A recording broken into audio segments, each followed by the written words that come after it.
Fellow Biafrans, on the occasion of your rally to demonstrate your solidarity with the struggles of your kith and kin back home, I send to you all fraternal greetings. As one who has been entrusted with the onerous responsibilities of guiding our young republic through these difficult times, I must confess that it is always a source of deep pleasure and encouragement to me to receive assurances of the support of the people and their continuing determination to persevere until complete victory is achieved. It is, therefore, with feelings of unbounded pleasure and deep appreciation that I salute this august gathering. You are all aware that for over 4 months now, Nigeria has been waging a war of aggression to destroy Biafra and her people.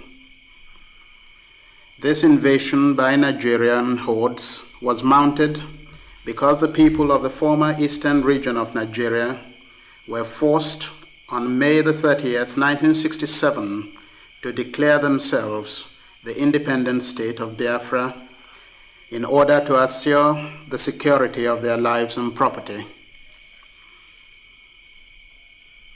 As you are aware, the people of the former eastern region of Nigeria had believed, as if it were an article of faith, in the concept of a united Nigeria. No section of the then Federation of Nigeria had worked as assiduously for the attainment of this ideal as did Eastern Nigeria and her people. No section had made as many and varied positive contributions towards the realization of true unity. Having over the years spearheaded the movement for closer union, having demonstrated our faith in Nigeria in concrete terms, by allowing our sons and daughters to sojourn in other parts of the country, thereby contributing tremendously to the development of such areas to the neglect of our own, it was a hard decision for us to take to opt out of a federation in which we had invested so much. But we had no real choice. Over the years, our erstwhile compatriots had made it clear in unmistakable terms that they did not want us in the Federation. Since the 1950s, our people were expropriated and discriminated against in parts of Nigeria other than their own. Furthermore, the experience of the 3 harrowing waves of remorseless genocide in 1945, 1953, and especially in 1966, involving a total of nearly 40,000 dead and countless others maimed or destitute, provided an object lesson which could not but be taken seriously. Self-preservation is probably the strongest human instinct, and it is this that has compelled the harassed and persecuted people of eastern Nigeria to seek refuge in their own home and amongst their kindred. As a proverb of one of our Biafran languages has it, a man who is rejected by others cannot reject himself.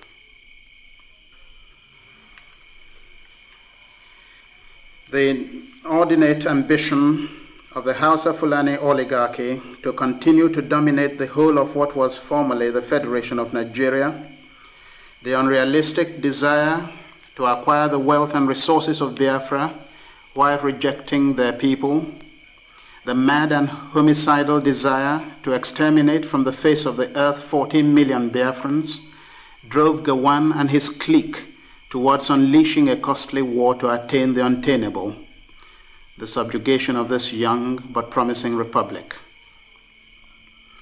Even with the vast resources of the former Federation of Nigeria, with which to prosecute the war, even with the active collaboration of those international opportunists, Britain and the Soviet Union, an unholy alliance of vested interests, even with the attempt to subvert our government by suborning some of our highly placed military and civilian personnel, an attempt which was foiled at the nick of time, Gawan has failed to make good his boast to crush Biafra.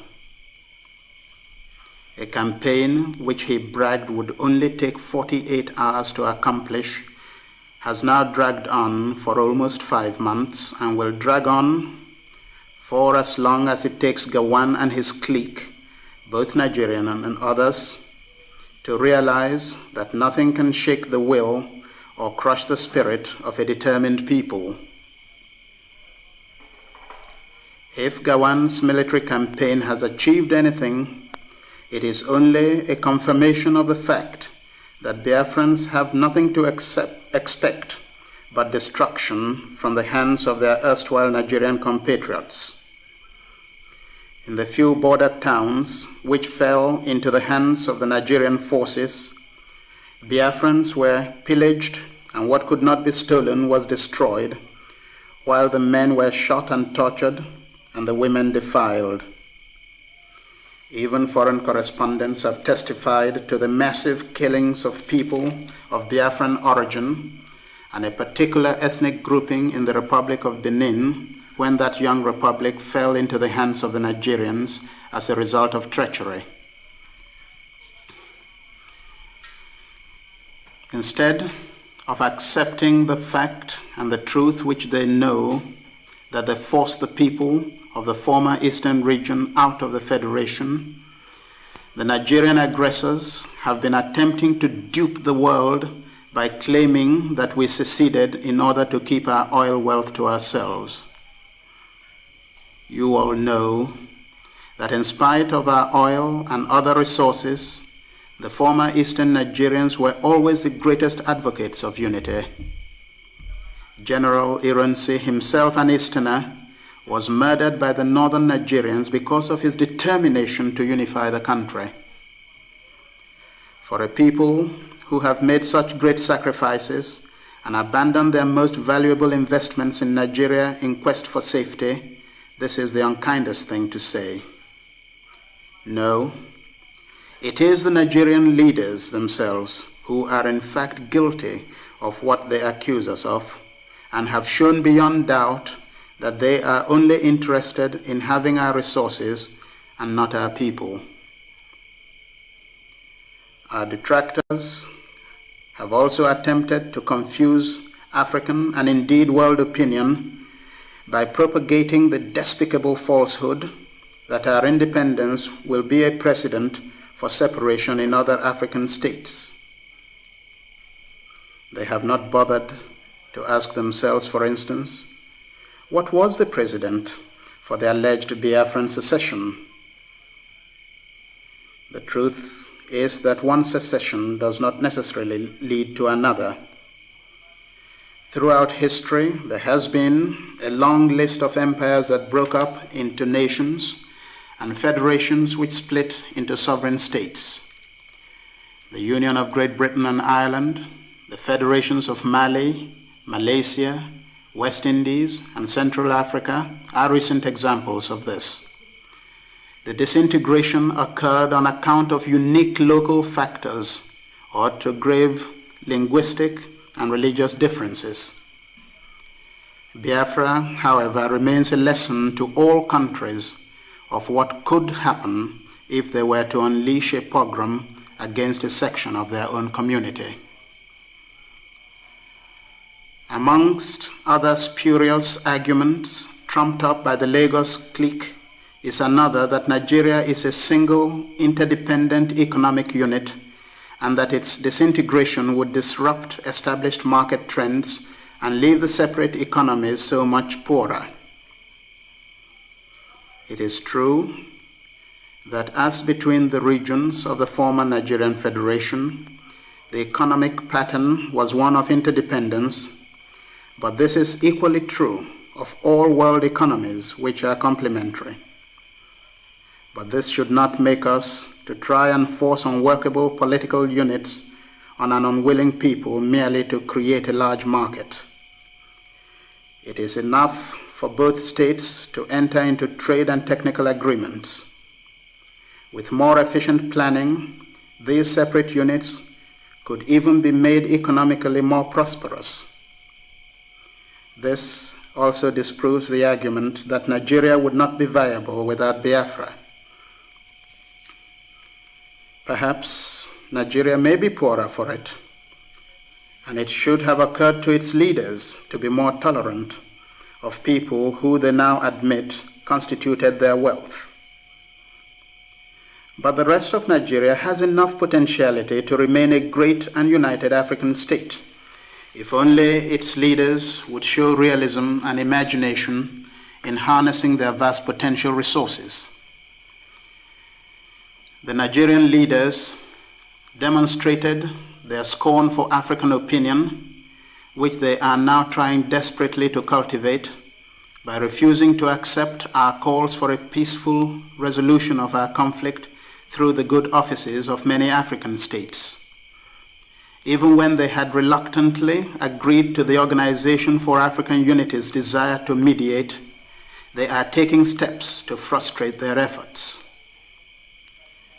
Biafra is no longer asking for anyone's mediation, but is willing at all times, as in the past, to resolve its conflict with Lagos at the conference table. The Organization of African Unity has shown itself insensitive to our suffering and incapable of resolving the crisis. A so-called mediation, which presumes that there is only one side to a dispute and can go to every length to appease that side, cannot be expected to be fair, objective, and just. The present conflict can now be resolved by individual states taking initiative by recognizing our right to existence and urging on Nigeria to abandon her war of aggression against an injured people. Having failed on all scores, the Nigerians have raised the bogey of a minority in Biafra being forced into independence against their wish. This again is far from the truth. Our people, irrespective of their ethnic grouping, have shown conclusively their commitment to and support of the territorial integrity and sovereignty of Biafra by their sacrifice in blood and contribution to the war effort. The decision to declare the sovereign and independent state of Biafra was a unanimous one made by the chiefs, leaders, and representatives of all communities in Biafra at the Consultative Assembly and Council of Chiefs and Elders. The so-called representatives of the minorities in Lagos have never had any popular backing, were defeated in elections in their own homes during the civilian era, and have since been denounced by their own people. Some of them, like Okoye Arikpo, are themselves guilty of intellectual dishonesty, since they were party or sponsors of the constitutional proposals creating the present provinces of the Republic of Biafra in order to allay minority fears. Our people know enough of Lagos and can testify that the massacre of thousands of then Eastern Nigerians was irrespective of tribal affiliation. The bombing and other military brutalities since Biafran independence have followed the same pattern. Having suffered together, they are now united together in solidarity to fight on to victory, to assure a place of honor and respect for themselves and their children. When the Lagos Vandals realized that they were doomed to failure, they, along with their foreign megaphones like the BBC, thought that they could win by pretending to be doing so. They are trying to make the world believe that they have taken Enugu, that the war is virtually ended, and that they are now engaged in the task of reconstruction. Nothing is further from the truth. Our valiant forces have continued to keep the enemy at the few border towns and zones they have captured by treachery. The gallant Biafran forces are now in control of most of Enugu and Bonny and are gradually wiping out the enemy invaders at Calabar. They have also re-entered Ogoja. The Nigerian troops will never forget the lesson of their Onitsha invasion, where thousands of their men were decimated. Our troops are fighting bravely and will continue to do so until victory is won. The Nigerians appear not to know that by unleashing a war of aggression, in addition to several past injuries, they have aroused the whole people against them. This is a people's war for freedom. Biafra has come to stay, and the fact of our independence is irreversible. Ours is a nation of 14 million people with various ethnic groupings, united together by past sufferings and present freedom, and nothing can shake our determination. Conscious of the justness of their cause, and with God on our side, our people are determined to fight to the last man, confident of eventual success. May God bless you all, fellow Biafrans, and keep and protect Biafra.